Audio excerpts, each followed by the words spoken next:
Isang nakakabiglang eksena ang bumungad sa Sitio Macopa sa Barangay Tubungan sa bayan ng Kalanasan, Apayao habang naglalakad ang isang residente patungo sa kanyang taniman nang mapansin nito ang tila katawan ng isang tao sa gilid ng daanan.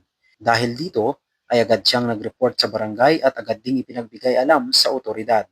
Ayon sa investigasyon ng pulisya, ang biktima ay nagtamo ng maraming saksak at taga sa iba't ibang bahagi ng kanyang katawan, patunay ng isang malupit at walang habas na krimen. Sa kabila nito, nananatiling hindi pa rin nakikilala ang biktima at walang sinumang kamag-anak ang lumantad upang siya ay angkinin. Sa gitna ng katahimikan at dalamhati, agad namang kumilos ang kapulisan ng Apayao Police Provincial Office.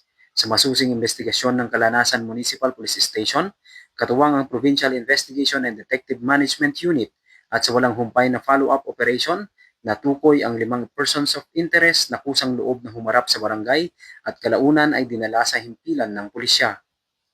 Sa una, mariing itinanggi ng mga ito ang anumang kinalaman sa krimen, ngunit sa patuloy na investigasyon at matibay na ebidensya ay tuluyang umamin ang isa patungkol sa nangyari.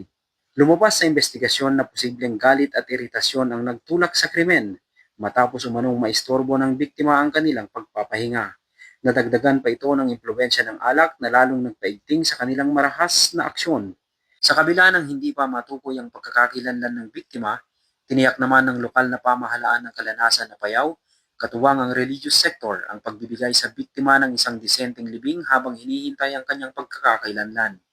Samantala, naisampa na ang kaso laban sa mga sospek sa tanggapan ng panlalawigang piskalya at sila ay kasalukuyang nasa kustudiya ng pulisya habang umuusad ang kaso. Pinuri naman ni Police Colonel Rigel B. Santamaria, ang Provincial Director ng Apayao PPO, ang mabilis, masusi at walang kapagurang aksyon ng kapulisan kung saan ang isang brutal na krimen ay agad nabigyang linaw, isang patunay na sa kabila ng karahasan, umiiral ang hustisya para sa bawat biktima. Ito ang bagong PNP para sa bagong Pilipinas, serbisyong mabilis, tapat at nararamdaman. Mula dito sa Apayao Police Provincial Headquarters, ako ang inyong PNN correspondent, Police Staff Sergeant Briel Joey S. Nipa, alagad ng batas, tagataguyod ng Balitang Pulis.